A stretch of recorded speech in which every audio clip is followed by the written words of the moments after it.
E agora, você acompanha pela Rádio Rio de Janeiro o programa Estudo das Obras de André Luiz. Vamos refletir sobre o livro Mecanismos da Mediunidade. Produção e apresentação, Deusa Nogueira. Bem, queridos ouvintes da Rádio Rio de Janeiro, e vamos nós, né?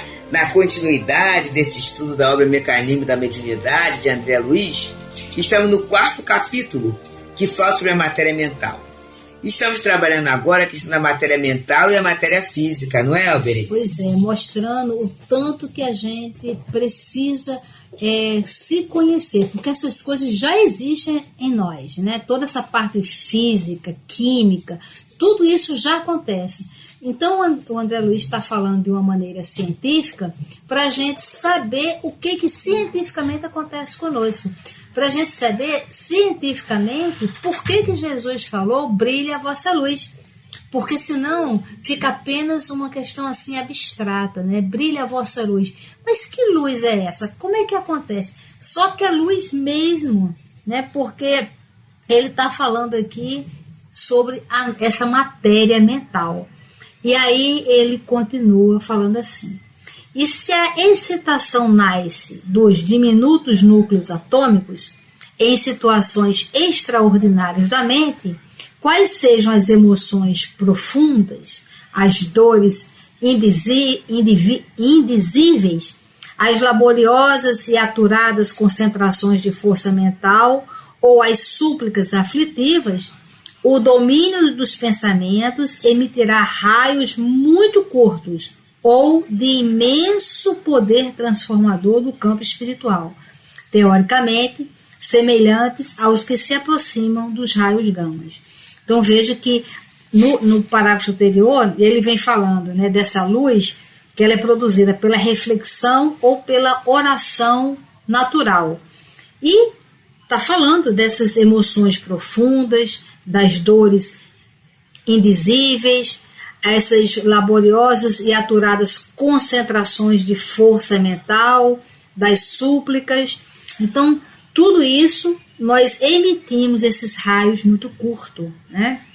Então, por isso que quando a gente tiver numa dor, num sofrimento, a gente tem que parar para senti-las e a gente se perguntar, o que eu tenho que aprender?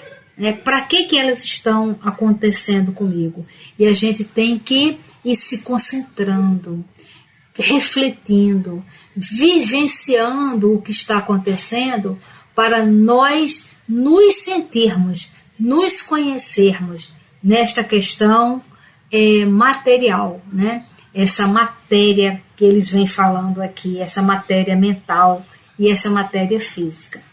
E aí ele diz assim, considerando a matéria mental, embora em aspectos fundamentalmente diversos, obedece a princípios idênticos àqueles que regem as associações atômicas na esfera física, demonstrando a divina unidade de plano do universo. É a lei de Deus. A lei de Deus, ela se estabelece em todos os planos do universo. Se você soltar uma caneta, ela vai cair no chão. A lei da gravidade é uma lei de Deus. Então, nós estamos sendo regidos por leis, pela lei de Deus. E aí ele vem falando agora sobre a indução mental. Ele diz assim, recorrendo ao campo de Einstein, imaginemos a mente humana no lugar da chama em atividade. Assim, como a intensidade de influência da chama diminui com a distância do núcleo de energias em combustão, demonstrando fração cada vez menor, sem nunca atingir a zero, a corrente mental se espraia, segundo o mesmo princípio, não obstante a diferença de condições. Então ele está apenas fazendo uma comparação aqui, né, com a questão física nossa, para a gente entender que isto acontece conosco o tempo todo. Esta corrente de partículas mentais exterioriza-se de cada espírito com qualidade de indução mental, tanto maior quanto mais amplos se lhe evidenciem as faculdades de concentração e o teor de persistência no rumo dos objetivos que demande. Então, nós precisamos treinar a nossa concentração. Concentrar. Quantas vezes a pessoa fala que não consegue orar porque não tem concentração? Mas conseguimos às vezes ficar horas vendo alguma coisa no WhatsApp, alguma fofoca, algum interesse por coisas que não nos vão levar a nada. Quantas vezes falamos que não temos concentração para a leitura? E quantas horas nós ficamos lendo bobagens que nos chegam através das mídias? Quanto tempo a gente gasta com essas leituras que não leva a gente, que vai de nada para lugar nenhum? E a gente vai se iludindo, dizendo que a gente não tem concentração. Então, nós precisamos colocar metas para nós na parte de concentração. Aprender a meditar, aprender a se concentrar numa leitura. Lá no abrigo, nós fazemos um trabalho de interpretação de texto, porque isso ajuda a meditar, a refletir e a saber o que está lendo. Então, geralmente, a gente pega uma página e a gente vai lendo palavra por palavra, frase por frase, e cada um vai dizendo o que percebeu naquela frase, o que aquela frase quer dizer. E às vezes nós não sabemos interpretar a nossa vida, interpretar os acontecimentos. E eu sempre uso um termo que eu falo, tem que botar a catraca para funcionar, né? Tem que botar o cérebro para raciocinar. A fé tem que ser raciocinada, nós somos espíritos racionais, então nós precisamos racionalmente desenvolver a concentração. Precisamos para que essa luz nossa brilhe com propriedade. E aí ele continua falando. Tanto quanto no domínio da energia elétrica, a indução significa o processo por meio do qual um corpo que detenha propriedades eletromagnéticas pode transmiti-las a outro corpo sem contato visível.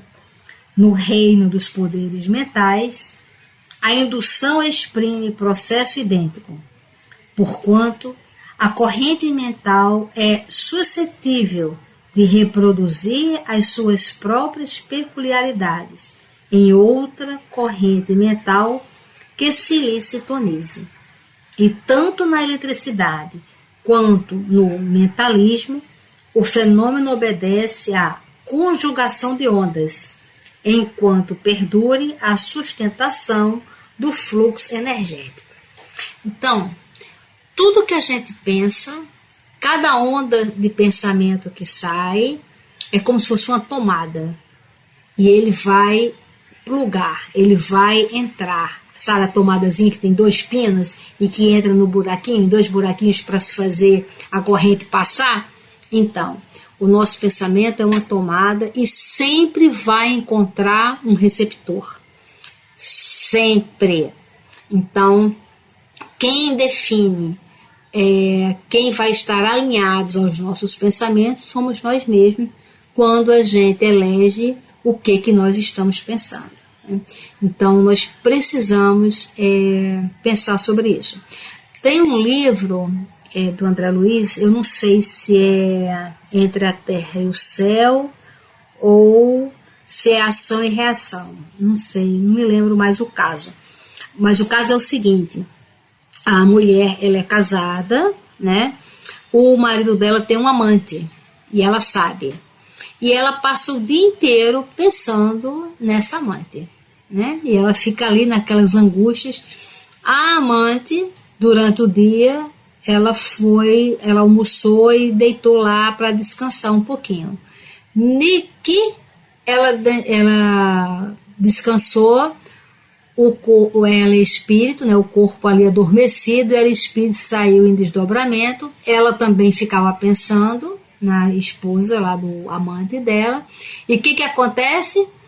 Elas acabaram se atraindo. Veja que não tem nenhum desencarnado aí na história, né? As duas estavam encarnadas, as duas se odeiam, mas uma não para de pensar na outra. Porque nós pensamos muito mais em quem a gente não gosta do que em quem a gente gosta. E aí atrai. É tanto que atraiu de tal forma que a esposa, né, ela recebeu aquela carga de ódio tão forte que ela começou a passar mal. Então, isso são as energias que influenciam no nosso sistema gástrico, imagina. E ela começou a passar mal. Tem gente que começa a vomitar, tem gente que começa do nada a ter uma super dor de cabeça, ter uma diarreia. É engraçado, né, Berenice, que em magnetismo eles chamam isso do ponto frágil, ponto de toque, né? Que por isso cada um tem uma reação, porque é aquele ponto em que eu tenho a fragilidade, ali eu sou atingido, né? E é materialmente, eu acho muito interessante isso, né? É materialmente. Exatamente. Então veja que sempre vai encontrar uma força semelhante e engrossar o caldo, né? Isso aí que é o pior, né? Porque então, quando a gente pensar em alguma coisa, a gente sabe que esse pensamento, ele é uma onda, ele é matéria, ele vai encontrar com um pensamento igual e vai voltar potencializado, né? Potencializa. É isso aí. E aí ele continua: compreendemos assim perfeitamente que a matéria mental é o instrumento sutil da vontade. Tanto que a vontade é uma potência da alma, né? E a gente não pode esquecer isso. Então, essa matéria mental, ele é o instrumento sutil da vontade. Do que você tem vontade? Pronto, você já está atuando ali no que você tem vontade.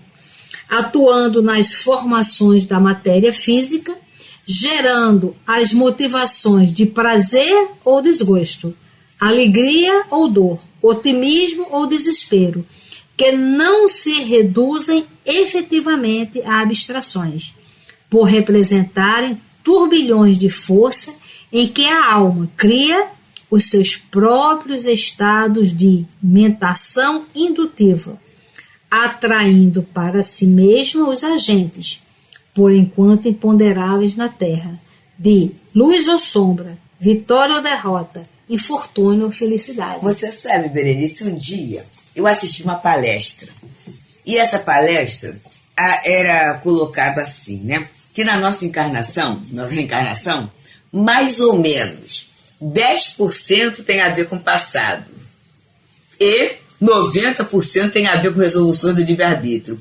Sabe que isso foi libertador? É. Não é? Porque observa só, então a gente reclama assim, mas eu sou infeliz. Olha as questões aqui, ó. Eu tenho desgosto, né? Tá aqui falando, eu tenho desgosto, eu tenho dor, eu tenho desespero, eu tenho a minha encarnação a isso, mas isso na verdade, em termos passado, é 10%, 90% é escolha minha.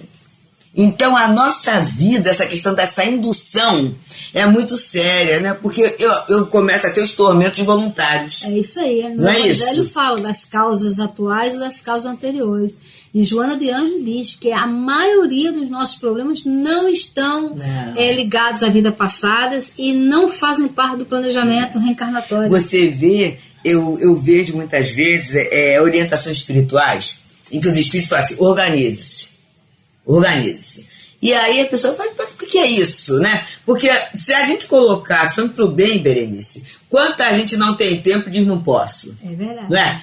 Não tenho tempo, não posso, e na minha vida não tem espaço. Se eu tivesse a vida de fulano, eu faria, né? Mas é por quê? Porque é uma desorganização. E essa desorganização gera impossibilidade. Quando a pessoa começa a ter organização, e aí tem um fato que aconteceu no trabalho social lá do Núcleo Espírita Pedro e Paulo. Naquele momento, jovem ainda de mocidade, né? Tava já de mocidade mesmo. E aí a gente conversava, e as assistidas, elas tinham as beneficiárias, né? Elas recebiam lá aquela cesta, tinha lá a refeição, e levavam na época o envelopinho com dinheirinho, como se fosse hoje R$20, mais ou menos R$20, levava aquele envelopinho. porque tinha o pessoal da passagem, né, tudo isso, e levava aquele dinheirinho. E aí um dia, tinha uma que ficava até mais tarde, porque ela gostava de assistir a reunião da tarde e a questão da evangelização, que era feita também. Então ela ficava ali, né? Algumas ficavam, ela ficava também. Aí um dia eu perguntei assim, vem cá, esse dinheiro que você recebe, dá para alguma coisa? Ela falou assim, se dá, tia. Eu falei assim, é porque a gente sai daqui, né? E aí o que eu faço, né? Eu passo no sacolão. E naquele momento era começando o sacolão. E o dia de domingo era o dia que segunda-feira não abria, né? E aí no sacolão o que eu faço, né? A comida tem que ter tempero, né? Eu compro alho, eu compro cebola, né? Aí eu compro lá um tomatinho, compro batata, porque criança gosta de batata, né? Aí vou comprando essas coisas todas. E aí tem a banana, só um troquinho. E aí tem aquela banana que não vai poder ficar para terça-feira, tem que fazer. E aí eu ofereço lá o dono do sacolão e eu levo aquela quantidade. Como a gente leva 1 quilo de açúcar, eu faço o doce de banana que dura a beça. Aí eu falei assim, gente, o que é organização? Né? Então, e aí você via as criancinhas, tudo simples, mas viam sempre limpinhas. A questão da escola, então era o fator de indução mental. E a gente vê que às vezes a criatura tem até salários, né? Aí, e ela fala assim, mas não dá, eu tenho que comer mesmo aquele macarrão instantâneo, aquele biscoito, porque eu não tenho como fazer comida. E ela, olha como a administração. É verdade. Numa coisa material. Quando você se organiza, tudo dá certo. Não é isso, gente? Impressionante, né? E lá no abrigo a gente usa muito de deixar tudo dobrado. Isso. Porque quando você, se você sair de casa e deixar a sua casa de qualquer maneira... Isso. O regime militar, ele é muito importante, né?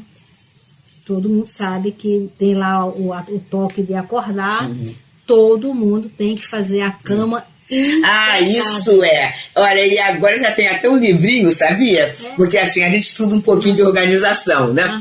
E assim, uma das coisas, eu aprendi isso, quer dizer, não foi nem aprendizado agora, mas que ele sempre fala assim, faça a sua cama e não durma com louça, com a pia com a louça, porque você acorda mal, né? E aí agora tem um livrinho, Faça a Sua Cama. E eu tenho um queridinho que foi de evangelização, né? E ele trabalha muito, a esposa trabalha muito, tem 2 filhos e tudo. E a gente tem intimidade. Aí a cama, sem fazer... Eu falei, vem cá, fulano, é a sua cama. Eu falei assim, tia, a gente não vai dormir de noite? Eu falei assim, então por causa disso, você vai escova o dente hoje, né? Não vai escovar mais, porque já escovou uma vez? Aí eu falei assim, presta atenção nisso, uma pessoa muito talentosa. Mas olha só, presta atenção nisso, vê se alguma dificuldade na sua vida já não vem de começar assim. E aí ele me deu o retorno, ele falou assim, tia, tem até um livro que eu vi na internet, Faça a Sua Cama. E sabe que eu comecei a fazer, e muita coisa mudou? São coisas que parecem bobagem, mas não são. É isso aí. Não é? Então, a disciplina, né? Porque para um exército por que o exército de Roma foi um exército que realmente naquela época ele foi o único e dominou todo mundo pela organização. Exatamente. Porque qual era a característica do exército romano que dominou o mundo na época? Organização, que até então não tinha a organização, não tinha hierarquia, não tinha, eles andavam numa formação, numa mesma batida, numa mesma pegada, né? Justamente para dar o senso, o ritmo, né? Exatamente, o ritmo de união, né? De organização. Então lá no abrigo, olha, a mesma roupa que vai ser lavada, roupa suja, ela tem que ser dobrada. Isso, ela não fica jogada num cesto. Então você dobra. Mas tia vai lavar, mas vai lavar dobrada. E aqui tem algumas donas de casa ouvindo, observa só. A diferença que é você tirar uma roupa do varal dobrada na hora de você passar, e tem muita roupa que a gente não passa, porque já coloca no cabide, do que tirar e embolar tudo. Exatamente. É diferente, é diferente. Isso. Então, é organização. Então, lá a gente acorda, tem que fazer a cama. A roupa tem que ser dobrada, tudo tem que ser limpo. Porque aí você vai habituando, né? Você vai habituando o seu cérebro à organização, limpeza, e aí você vai ficando naquela frequência. E ganha tempo. Isso. E aí, quando você vai decidir alguma coisa, sua mente já está treinada à organização. A fazer o correto, né? É isso aí. Aí ele agora vai entrar na forma de pensamento. É o último subtítulo desse capítulo, né? Exatamente. Pelos princípios mentais que influenciam em todas as direções, encontramos a telementação e a reflexão comandando todos os fenômenos de associação, desde o acasalamento dos insetos até a comunhão dos espíritos superiores, cujo sistema de aglutinação nos é, por agora, defeso ao conhecimento. Emitindo uma ideia, passamos a refletir as que se lhe assemelham. Ideia essa que para logo se corporifica, com intensidade correspondente à nossa insistência em sustentá-la, mantendo-nos assim espontaneamente em comunicação com todos que nos exposem ao modo de sentir. E aí, não é, Berenice, ele fica pensando, eu sustento as boas ideias? Porque às vezes eu tenho um projeto na minha vida, mas eu não sustento, né? Eu entro numa frouxidão e aí as coisas não acontecem, né? Sustentar as boas ideias, é muito interessante isso, né? É isso aí. E, gente, a doutrina espírita, ela nos dá uma base para a gente tomar decisões espetaculares. Se todas as ideias que nós decidirmos sustentar, nós pensarmos na imortalidade na alma, se pensarmos como espíritos imortais, que reencarnamos para ter vivências de aprendizado, vivências para um programa, um projeto de evolução espiritual. Se a gente tiver esse pensamento, a gente não vai perder tempo com tantas discussões que vai de nada para lugar nenhum. Exatamente. Temos que pensar nisso. Temos que pensar no o que a gente pensa, as nossas formas de pensamento. Temos que pensar na nossa vontade, nas nossas ondas mentais, como espíritos, que aí a gente ora reencarna num corpo masculino, ora reencarna num corpo feminino, mas qual é o objetivo da reencarnação? É o progresso espiritual. Se a gente colocar qualquer outra coisa que não seja o progresso espiritual, a gente está na contramão da nossa programação reencarnatória. E aí ele vem falando, é nessa projeção de forças a determinarem o compulsório intercâmbio com todas as mentes encarnadas ou desencarnadas que se nos movimenta o espírito no mundo das formas de pensamento, construções substanciais na esfera da alma, que nos libertam o passo ou nolo escravizam, na pauta do bem ou do mal de nossa escolha. Então, a gente tem que ver de que lado nós estamos andando. Se é do lado do mal, se é no lado da libertação da alma ou se é no lado da escravização. Isso aí é uma decisão nossa. Nós precisamos decidir.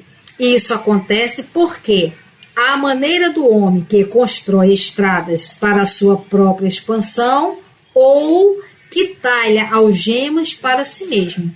A mente de cada um, pelas correntes de matéria mental que exterioriza, eleva-se à gradativa libertação no rumo dos planos superiores ou estaciona nos planos inferiores, como quem traça vasto labirinto aos próprios pés. Isso é muito sério, né? E você está montando esse labirinto para você?